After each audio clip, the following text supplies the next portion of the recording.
नमस्कार। आप देख रहे हैं आस्कर एजुकेशन और मैं हूं सनत पांडे।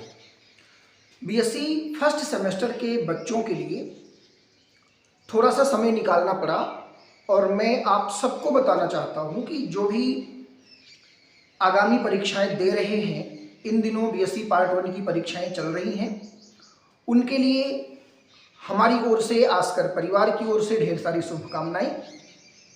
हम आपको एक बार फिर कुछ ऐसे हेडिंग्स, ऐसे पॉइंट्स बताना चाह रहे हैं जिनको आपको पढ़ के जाना ही है। किसी भी कीमत पर आप ऐसे पॉइंट्स को इग्नोर नहीं कर सकते। एटलीस्ट भागदौड़ भरी जिंदगी में कुछ भी ना पढ़ पाए तो इतना जरूर पढ़ें। सबसे पहले देखिए, जो मैं चर्चा करने जा रहा हूं वो है केमिकल बॉन्डिंग। बेटा, केमिकल बॉन्डिंग एक ऐसा टॉपिक है, कोई भी केमिस्ट्री का पेपर केमिकल बॉन्डिंग से छूटा नहीं रह जाता, आना ही है। और सबसे ज्यादा जो वेटेज मिलेगा वो इन 3 चैप्टर्स का मिलेगा जिसको मैंने आपको मेंशन किया है। केमिकल बॉन्डिंग में फजान रूल एक ऐसा टॉपिक है जिसको आप कभी छोड़ नहीं सकते। 5-6 अफेक्टिंग फैक्टर्स, बहुत सारी चीज़ें मैंने पढ़ाई हैं आपके फजान रूल में, उसको एक बार जरूर दोहरा के जाना है। किसी भी कीमत पर आपको फजान कंडीशन की सारी बातें याद होनी चाहिए। छोटे क्वेश्चन, सेक्शन ए के क्वेश्चन फजान से आपको मिलेंगे। अगला जो टॉपिक है हाइड्रोजन बॉन्डिंग, इसमें 2 आपको पढ़ाया गया है, इंट्रा और इंटर, यानी इंट्रामॉलिक्यूलर हाइड्रोजन बॉन्डिंग और इंटरमॉलिक्यूलर हाइड्रोजन बॉन्डिंग। ये दोनों आपको बखूबी तैयार होना चाहिए। यहां से थ्योरेटिकल क्वेश्चंस आपको मिल सकते हैं। आपके नोट्स में हमने अफेक्टिंग फैक्टर भी लिखाए हैं कि हाइड्रोजन बॉन्डिंग के कारण किन किन चीजों को समझा जा सकता है। आगे चलते हैं बेटा, बीवीटी और एमओटी। याद तो आपको दोनों होनी चाहिए। अगर सब कुछ ठीक ठाक रहा, भगवान मदद करें, तो दोनों आ जाए। अदरवाइज आपके यहाँ रिटन मैटर में, यानी सेक्शन बी में या सेक्शन सी में, दोनों में से कोई एक थ्योरी आपको मिलेगी। इस वजह से बीबीटी और एमओटी आपको जरूर से जरूर तैयार करके जाना है। हमेशा पूरा कॉन्सेप्ट इन दोनों थ्योरीज का आपको रटा हुआ होना चाहिए। नेक्स्ट देखिए, हाइब्रिडाइजेशन। बच्चों, हाइब्रिडाइजेशन का कोई तोड़ नहीं है, हाइब्रिडाइजेशन की कोई सीमा नहीं है। ढेर सारे एग्जाम्पल्स, 100, 200, 400 एग्जाम्पल्स वेरी करते रहते हैं विभिन्न प्रकार की परीक्षाओं में। आपकी परीक्षा चूंकि सब्जेक्टिव है, लिखने वाला मैटर है, इसलिए हाइब्रिडाइजेशन पर थ्योरेटिकल क्वेश्चंस भी आ सकते हैं। बेसिकली आप SP3 के बाद, SP3 या SP3 के बाद SP3D, SP3D2, इनको अगर आप ज्यादा कंसीडर करेंगे तो आपको किसी छोटे क्वेश्चन को सॉल्व करने में मदद मिलेगी। नेक्स्ट आपका देखिए, LCAO BSEPRT, वेस्पर थ्योरी और LCAO, इन दोनों का एक कॉमन सा, इन दोनों के बारे में आपको एक कॉमन सा नॉलेज चाहिए कि ताकि अगर आए तो लिख ले जाए। फिलहाल ये जो 4 थ्योरीज चल रही हैं, LCAO, BSEPRT, BBT और MOT, ऐसा नहीं है कि 4 की चारों आ जाएंगी, ऐसा नहीं है कि 4 की चारों आ जाएंगी। कोई भी 2 या 1 आने की पॉसिबिलिटी मैक्सिमम है। लेकिन अब आपको एज ए स्टूडेंट ये 4 थ्योरी याद करनी पड़ेगी, क्योंकि LCAO ये जो होता है ये MOT का एक पार्ट होता है। Linear combination of atomic orbitals, ये मॉलिक्यूलर ऑर्बिटल थ्योरी का एक पार्ट होता है। बाकी की चीजें मैंने क्लास में बता दिया था।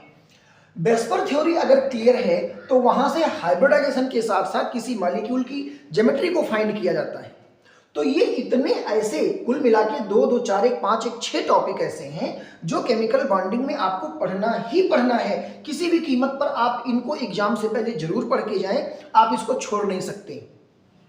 नेक्स्ट, अगला जो वेटेज आता है वो पीरियाडिक प्रॉपर्टीज का आता है। देखिए, हमने आप लोगों को कम से कम 8 या 9 कैरेक्टर पढ़ाए हैं, लगभग 10 कैरेक्टर पढ़ाया है, लेकिन उसमें से जो ये 4 हैं, 4 को डिटेल आपको पढ़ना है, जिसमें कि एटॉमिक रेडियाई को पूरा डिटेल पढ़ना है, ionic radii, covalent radii, van der Waal radii, बहुत सारी चीजें, 4 प्रकार की radii, ionization potential, electron affinity और इलेक्ट्रोनेगेटिविटी। यानी electron affinity, electronegativity, ionization potential और एटॉमिक रेडियाई, ये 4 जो मैंने 10, 11 पढ़ाया है या 9 पढ़ाया है, उस 9, 10 कैरेक्टर में से आपको ये 4 कैरेक्टर बखूबी पढ़ के जाना है। सारे एक्सेप्शन केस आपको आने चाहिए, सारे एबनॉर्मल कंडीशंस आपको आने चाहिए, ये सारी चीजें आपको आनी चाहिए। अगली बात, जीओसी। बेटा अगर ऑर्गेनिक केमिस्ट्री में कोई जीओसी को चैलेंज कर दे, कोई ये सोचे कि जीओसी में से हम सेलेक्टेड टॉपिक बता दें, तो ये थोड़ा सा कठिन काम है, अंदाजा लगा पाना मुश्किल है। फिर भी हमारी जो स्ट्रेटजी है, जो हमारा प्लान है, जो हमारा एक छोटा सा अनुभव है बच्चों को पढ़ाने का, उसके आधार पर हमने कुछ टॉपिक को सेलेक्ट किया। इंक्लूसिव कंपाउंड और क्लेथरेट्स, ये टॉपिक ऐसा है इंक्लूसिव कंपाउंड और क्लेथरेट्स का कि रिटन मैटर सेक्शन बी के क्वेश्चंस आपको यहां से मिलेंगे, दोनों हमारे नोट्स में मौजूद है। रही बात हाइपर कॉन्जुगेशन, इंडक्टिव इफेक्ट, ध्यान रखेंगे आपने इंटरमीडिएट इफेक्ट को 5 प्रकार से पढ़ा होगा, उस 5 में से इन 2 का सिलेक्शन हमने किया है कि आपके एग्जाम पॉइंट ऑफ व्यू से ये हाइब्रिडाइजेशन तो इसमें आ जाएगा था, हाइपर कॉन्जुगेशन और इंडक्टिव इफेक्ट, ये 2 आपको डिटेल याद रखना है। हाइपर कॉन्जुगेशन के अफेक्टिंग फैक्टर, इंडक्टिव 2 आपका होता है, एक +I एक -I, दोनों की शर्तें, दोनों के प्रभावकारी कारक, अफेक्टिंग फैक्टर्स, आपको दोनों को याद रखना है। बॉन्ड फ्यूजन, ये सिंपल सा है, ये कॉमन सी हेडिंग है, ये आपको थ्योरेटिकल मिल सकती है। बॉन्ड फ्यूजन में होमोलिटिक भी हो जाएगा, हेटेरोलिटिक भी हो जाएगा, दोनों के बातें में डिटेल आपको पढ़ाया गया है, एग्जांपल्स हैं, उसके और भी सारी प्रॉपर्टीज हैं, किस कंडीशन में ये हो रहे हैं, condition for homolysis, condition for हेटेरोलिसिस, ये सारी चीजें आपको आनी चाहिए। तो बॉन्ड फ्यूजन एक थ्योरेटिकल मैटर है, पूरी तरह से कवर करके जाएं। रिएक्शन इंटरमीडिएट, अब रिएक्शन इंटरमीडिएट में जो भी बातें हैं आपने पढ़ा है, कार्बोकेटायन, आपने पढ़ा है कार्बेनाइन, आपने पढ़ा है फ्री रेडिकल, आपने बेंजाइन पढ़ा है, आपने कार्बीन पढ़ा है, नाइट्रीन पढ़ाया गया है। उन 6 में से ये 3 तो आपको विधिवत आना ही चाहिए। ये लॉन्ग क्वेश्चन यहाँ से दे देते हैं, कार्बोकेटायन क्या है, स्टेबिलिटी कैसे निकालेंगे, है ना, कितने प्रकार के होते हैं, ये सारी चीजें आपको यहाँ से पढ़ने को मिल सकती हैं। बेटा ऑर्गेनिक रिएजेंट, ऑर्गेनिक रिएजेंट में इलेक्ट्रोफाइल और न्यूक्लियोफाइल, ऑर्गेनिक रिएजेंट को अटैकिंग रिएजेंट भी कहा जाता है, इलेक्ट्रोफाइल और न्यूक्लियोफाइल। इन केस आपको इलेक्ट्रोफाइल न्यूक्लियोफाइल का क्वेश्चंस नहीं भी मिलते हैं, तो भी अगर यदि किसी बच्चे को इलेक्ट्रोफाइल या न्यूक्लियोफाइल का कॉन्सेप्ट क्लियर है तो वो ऑर्गेनिक केमिस्ट्री में आगे प्रोसीड कर सकता है, ऐसा माना जाता है, बिल्कुल ऐसा कंफर्म है। सब्स्टिट्यूशन, एडिशन और एलिमिनेशन, अब देखिए मैंने आपको सब्स्टिट्यूशन, एडिशन, एलिमिनेशन, रीअरेंजमेंट मैंने पढ़ाया है, 4 वैरायटी है रिएक्शंस की। रीअरेंजमेंट को फिलहाल के लिए मैंने छोड़ दिया है। आपके एग्जाम पॉइंट ऑफ व्यू से सब्स्टिट्यूशन, एडिशन, एलिमिनेशन, ये सारी चीजें तभी कंफर्म हो पाएगी जब आपके पास इलेक्ट्रोफाइल और न्यूक्लियोफाइल का ज्ञान होगा। इलेक्ट्रोफाइल न्यूक्लियोफाइल का एक बड़ा सा क्लासिफिकेशन मैंने कराया है, न्यूट्रल इलेक्ट्रोफाइल, एनियनिक इलेक्ट्रोफाइल, फिर इलेक्ट्रोफाइल में positive electrophile, neutral electrophile, ambidentate electrophile, इस तरह से बहुत सारी बातें आपको यहाँ से बताई गई। तो जितनी भी वैरायटी यहाँ पे है, इन सबको जब आप जानेंगे तब सब्स्टिट्यूशन, एडिशन, एलिमिनेशन, सब्स्टिट्यूशन में आपका न्यूक्लियोफिलिक सब्स्टिट्यूशन, एडिशन में आपका electrophilic, nucleophilic, free radical, substitution में भी electrophilic, nucleophilic, free radical, elimination में भी अल्फा बीटा, अल्फा गामा, 1 2 1 3, है ना, अल्फा एंड हायर, ये सारी चीजें आपको पढ़ाई गई हैं। फिलहाल रीअरेंजमेंट को हमने छोड़ दिया है। अब इसमें से भी अगर कोई बात करे, जो मेरा मन कह रहा है कि आपको सब्स्टिट्यूशन और एडिशन, ये 2 बातें बहुत बढ़िया से आनी चाहिए, क्वेश्चंस आपको यहाँ से ज्यादा मिलने के चांसेस हैं। अब बेटा चलते हैं स्टीरियोकेमिस्ट्री। आपने देखा होगा पूरा 1 महीना, लगभग 1 महीने से ज्यादा का समय स्टीरियो पढ़ाने में लगा था। जाहिर है कि ये केमिस्ट्री का एक अच्छा सा पार्ट है।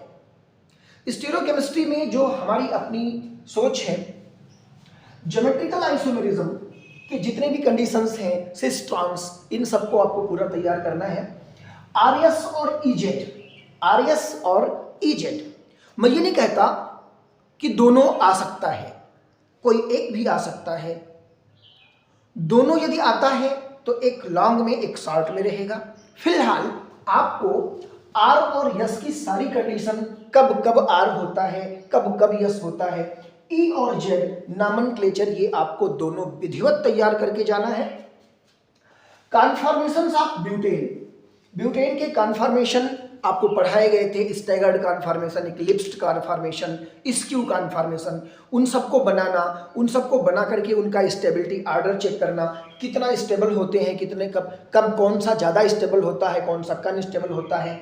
एक एनर्जी प्रोफाइल डायग्राम बना होगा, शायद आपको कुछ पता होगा, कुछ इस तरह से एनर्जी प्रोफाइल डायग्राम भी बनता है ब्यूटेन का। तो इतना पूरा यहाँ से अगर ये क्वेश्चन मिल जाए तो ये आपको कैपिटल में बड़ा मिल सकता है, ठीक है। फिर ये स्ट्रक्चरल आइसोमेरिज्म देखते हैं। फिर नेक्स्ट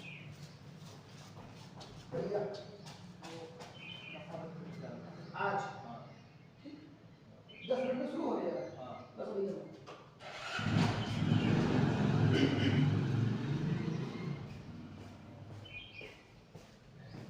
स्क्रीनशॉट लेने का भी समय मिला होगा आपको।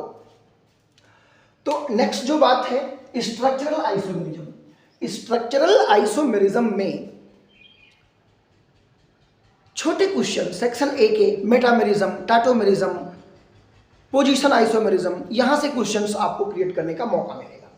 तो अब ये जो है ये कम से कम है, ये लोवेस्ट है, ये कम से कम वो पार्ट है जिसको तो आपको तैयार करना ही करना है। बाकी स्टीरियोकेमिस्ट्री बहुत विशाल है, जितना भी मैंने पढ़ाया है अगर हो सके तो पूरा दोहरा के जाए।